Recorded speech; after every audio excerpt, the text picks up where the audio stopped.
Greg. Well, 3 days after disappearing north of Melbourne, 14-year-old Will Callaghan has been found alive.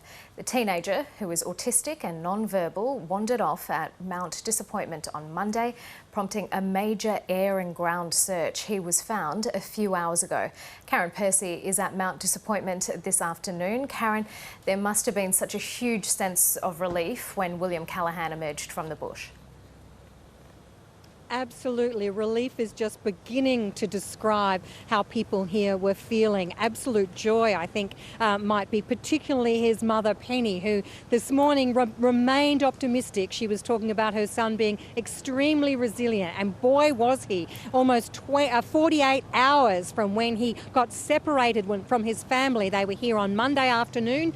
They'd been taking a walk and he just disappeared. They say he's pretty quick on his feet and he was found barefoot. But let's have a listen into what his mum had to say as she was just after she was reunited with him this afternoon. I am really overwhelmed. He's well and as be expected, I guess, under the circumstances.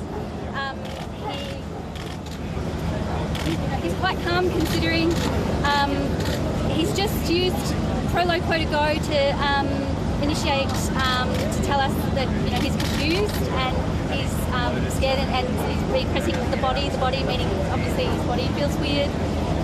But more than anything, thank you everyone. I'm so grateful.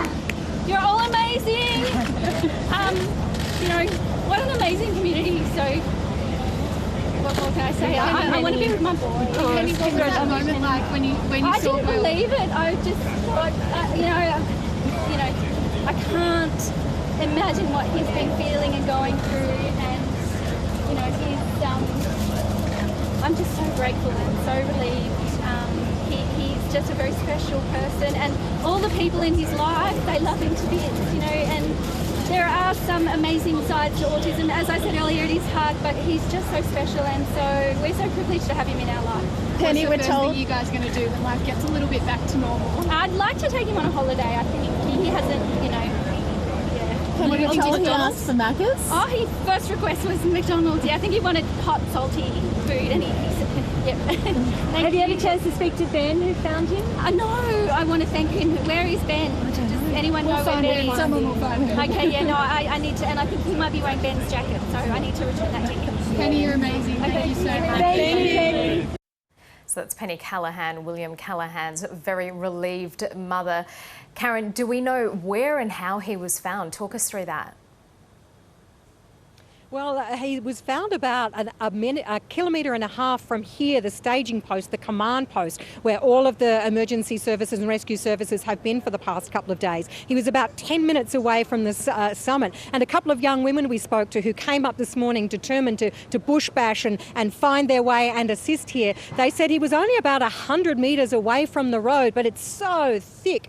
The terrain here is quite extraordinary. It's very difficult to see between the trees at parts, and also the thick undergrowth. He was apparently standing up when it happens, but it was a local man, or a man who grew up in these parts, Ben Gibbs, who says he knew these mountains well, and he's the man who found Will Callaghan with his shoes off, but really not very far from here. Let's hear Ben's version of the story today. I was just wandering through the bush, and it was quite thick, so I was just breaking my way through it. And then he was just like about 15 metres from me, just standing there. He was really angelic, just standing and looking, so, Is he looking at you? Yeah, but he was, and so I heard that he liked Thomas the Tank, and so I just sort of talked to him about Diesel and stuff like that, and Birdie, and said, have you seen Diesel? So stuff like that, just to relax him a bit, I guess. Yeah, some extraordinary work there. Karen, you were saying that the terrain is particularly difficult, the thick undergrowth. This has been such a major search operation. Just talk us through the sense of scale, because of course it entered its third day today.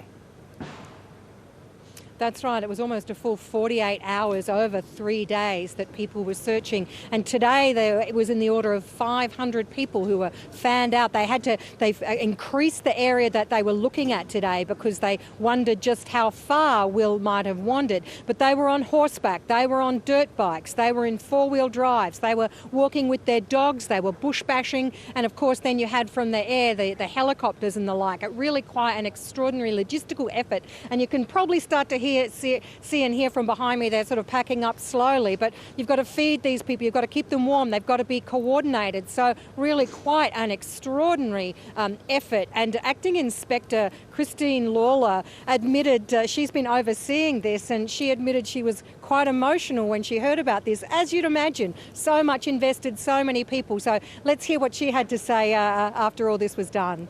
William was found safely at approximately 11:55 today. He was approximately 10 minutes walk off the track in bushland. What amazing result. I have so many people to thank. Firstly, the family, all the volunteers, Bush Search and Rescue, CFA, SAS, Salvation Army, Ambulance Victoria, all the volunteers. We couldn't have done it without the assistance of everyone. What an amazing community, and just goes to show you what can happen, you know, when everyone gets together, pulls together as a team. But particularly thank you also to Search and Rescue who coordinated the search. As you know, you've already seen William. He's being taken to hospital just for observation at this stage. He is alert, warm, eating and drinking, and he actually asked for McDonald's. So great outcome. So thank you to the media as well for your support and assistance. Was it the result you were hoping for? Oh, look, amazing. I mean, you know, best outcome we could hope for. You know, that William's found safe and well. So yeah, great result. How did you feel when you heard? Oh, pretty emotional. You know, as everyone was. So yeah, great outcome. And as I said, thank you to the community, all the volunteers, everyone that's put in so much time and effort. And, you know, a lot of people have put in a lot of long hours, all our volunteers. You know, their time's valuable, and really appreciate that. So couldn't have done it without the assistance of everyone. Thank you.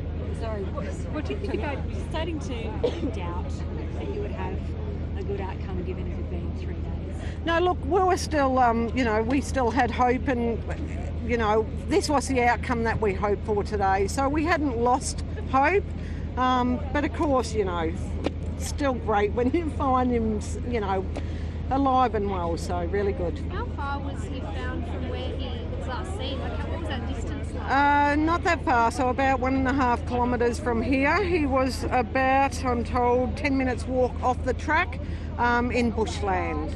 How do you think he wasn't found sooner? Do you think he moved around? Look, it's hard to say. And was he hiding or taking refuge or anything? He was just standing up when he was found, so yeah. What was he wearing? Obviously he had Ben's jacket on at some stage, but do you know whether he'd taken his shoes off? Had he taken his clothes off? He had taken his shoes off, so he's just in his socks. Pretty amazing, isn't it? That he's so yeah. well. Yeah, it is amazing that he, you know, I know you've all seen him, and, you know, he does look remarkably well for the time that he's been out there. A very happy rescue team. Karen, we know that the conditions were near freezing for the last 2 nights. Talk us through the conditions at Mount Disappointment during the search. Absolutely, very, very chilly here. It's still pretty cool today, even though we've got a nice sunny Victorian winter day. But that's right, the temperatures have been close to zero. So that young boy really was not particularly dressed. He was dressed for a Monday afternoon walk in the woods, not a couple of overnight stays. So it's been pretty difficult here. There's also the tracks, the roads aren't designed for big heavy vehicles as we've got here. So that's why you sort of saw there were motorbikes, there were horses, etc., trying to get into the difficult and different terrain. Pretty muddy around here as well. So definitely challenging conditions to mount a search and rescue of this kind. Yeah, the SES, I think it was yesterday, was saying that it was some of the most difficult conditions that they faced, and that the ground, even during the day, had some frozen parts. Yes, I'm not sure of that, but I've got to tell you, my feet are pretty cold right now. Karen, what happens with William now? Well, he's been taken to hospital just for observation. Everybody seems to think he was looking in pretty good condition, and his mum did say he was wanting some McDonald's, something hot and salty, as best he can communicate given his non-verbal autism. But she was also saying this morning that she had 1 million Tic Tacs. He loves Tic Tacs, so I imagine he might be getting some Tic Tacs as well. But his mum did say also that he was pretty confused and didn't really know what was going on, or only knew that something was going on with his body. And so I guess he'll be trying to figure it out at the moment, but he'll be under observation. Don't know how long for, but I imagine his mum and the family will be very, very keen to get him home as soon as possible. Yeah, I can imagine they would be. Karen, there was such a huge team of volunteers who turned up there. Were you able to speak to any of them after William was found to see how they're feeling? Yeah, there were a couple of young women who were not far away from when Ben Gibbs came across Will Callaghan, and they were really absolutely thrilled. They were locals as well. They know they weren't frightened to get in there and kick around in the bush, and they kind of figured that he would be inland and that a lot of people were kind of looking along the road, so they decided to go inland as well. So while they weren't right there at the very precise place where Will was found, they weren't too far away, and they were just absolutely thrilled. They were relieved. They were just, talking about the great way this community has come together. They also had a good understanding of what someone with Will's condition, his non-verbal autism, would be going through. So they were very understanding that he would not perhaps respond in a way that people might expect. So a huge amount of understanding, empathy, sympathy, and I'm guessing maybe love and affection here as well. Yeah, some relief and some happiness and joy. Karen Percy reporting there from Mount Disappointment in Victoria.